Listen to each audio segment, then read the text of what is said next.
আজকে আমরা রবার্ট আইগারের লেখা the ride of A life time নিয়ে কথা বলছি।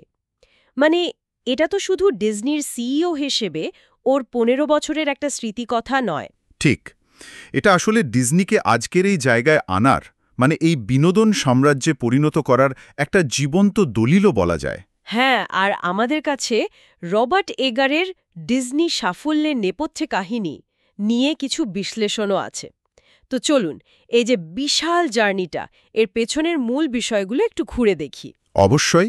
এখানে আসলে মূল ফোকাসটা হলো আইগারের যে স্ট্র্যাটেজিক সিদ্ধান্তগুলো, মানে ওই বিশাল ঝুঁকি নেওয়ার সাহস আর কোম্পানির ভেতরে কালচারাল চেঞ্জ আনার যে ক্ষমতা, সেইগুলো কিভাবে ডিজনিকে আজকের জায়গায় আনলো সেটা বোঝা। আচ্ছা।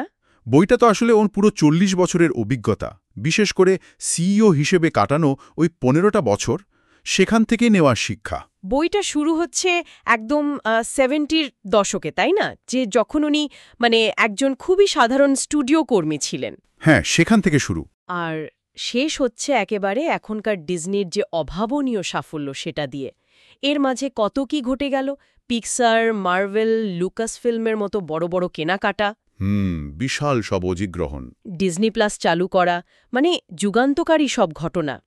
আর এই সব কিছুর পেছনে আইগার বলছেন তার 4টে মূল নীতির কথা: সাহস, ন্যায্যতা, সত্যতা আর কৌতূহল। ঠিক। আর বইটার ভাষাটাও বেশ সহজ, ঘরোয়া, মনে হয় যেন উনি নিজেই গল্পটা বলছেন। হ্যাঁ, একদম। আচ্ছা, আপনার কাছে সবচেয়ে ইন্টারেস্টিং কি লেগেছে? আমার কাছে ওই ঝুঁকি নেওয়ার ব্যাপারটা, মানে ভাবুন একবার, ২০০৬ সাল $৭.৪ বিলিয়ন দিয়ে পিক্সার কেনা। বিশাল অঙ্ক। বিশাল। তারপর ২০০৯ মার্ভেল, ৪ বিলিয়ন। ২০১২তে আবার লুকাস ফিল্ম, সেটাও $৪ বিলিয়ন। এগুলো তো সাধারণ সিদ্ধান্ত নয়। না, একেবারেই না। বিরাট বাজি ছিল এগুলো। আর বইতে উনি প্রতিটি ডিলের পেছনে যুক্তি, এমনকি স্টিভ জবসের মতো মানুষের সাথে কি কঠিন নেগোসিয়েশন হয়েছিল। ও হ্যাঁ, স্টিভ জবসের ব্যাপারটা তো দারুণ। সেই ডিটেলসগুলো দিয়েছেন। লিডারশিপের দিক থেকে এগুলো কিন্তু অসাধারণ শিক্ষণীয়। একদম ঠিক বলেছেন। আর শুধু ঝুঁকি নেওয়াই নয়, ক্রিয়েটিভিটি আর কোয়ালিটির ওপর ওন যে জোরটা ছিল। হ্যাঁ, সেটাই। পিক্সার বা মার্ভেলকে কেনার পরেও তাদের যে নিজস্ব কালচার, তাদের কাজের ধারা, সেটা ধরে রাখতে দেওয়া, এটা কিন্তু খুব সহজ ছিল না। মোটেও না। অ্যাট ক্যাটমোল, জন ল্যাসেটার বা ধরুন কেভিন ফাইডি, ক্যাথলিন কেনেডি, এই সেরা লোকগুলোকে চিনে তাদের স্বাধীনতা দেওয়া, এটাই বোধহয় ওর সাফল্যের একটা বড় কারণ। আরেকটা বিষয় হলো টেকনোলজিকে গ্রহণ করা, তাই না? অবশ্যই। ওই ডিজনি প্লাস চালু করার সিদ্ধান্তটা দেখুন। যখন অন্য মিডিয়া কোম্পানিগুলোর ডিজিটাল দুনিয়ায় হিমশিম খাচ্ছে, ঠিক তখন উনি এই স্টেপটা নিলেন। এটা তো শুধু একটা নতুন প্রোডাক্ট ছিল না, পুরো কোম্পানির ফিউচারটাই ঠিক করে দিল। একদম। আর উনি যে স্বচ্ছ কমিউনিকেশন আর ভিন্ন মতকে গুরুত্ব দেওয়ার কথা বলেছেন। হ্যাঁ, সেটাও খুব জরুরি। এত বড় পরিবর্তন আনতে গেলে তো টিমের সবাইকে একসাথে নিয়ে চলতে হয়। এর মুখে ওই বড় বড় মিডিয়া মার্জারগুলোর ভেতরের গল্প শোনা। হ্যাঁ, ভেতরের কাহিনীগুলো। বিশেষ করে স্টিভ জবসের সাথে তার যে সম্পর্ক, আর সেটা পিক্সার ডিলে কিভাবে সাহায্য করল, ওই জায়গাগুলো দারুণ। আর উনি কিন্তু শুধু সাফল্যের কথাই বলেননি।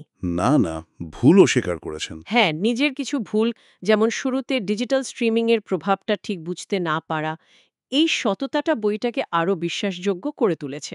ঠিক। তবে কিছু লিমিটেশন তো আছেই।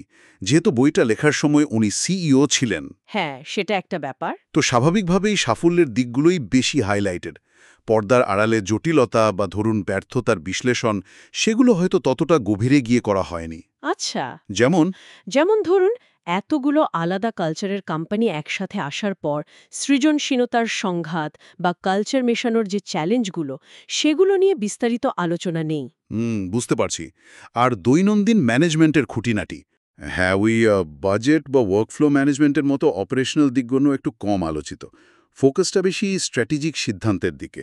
তাহলে সব মিলিয়ে এই আলোচনা থেকে আমরা লিডারশিপের জন্য কি মূল জিনিস পেলাম? আমার মনে হয় বিশ্বাস তৈরি করাটা খুব জরুরি। অবশ্যই। কর্মীদের উপর আস্থা রাখা। হ্যাঁ, আর যে কোম্পানিগুলোকে কিনছেন তাদের নিজস্ব সংস্কৃতিকে সম্মান দেওয়া, সবসময় নতুন কিছু জানার আগ্রহ রাখা, ওই কৌতূহল। ঠিক। আর সিদ্ধান্ত নেওয়ার সময় দৃঢ় থাকার, কিন্তু আবার বিনয়ীও হওয়া, এই ব্যালেন্সটা। এই কম্বিনেশনটাই হয়তো আসল, তাই না?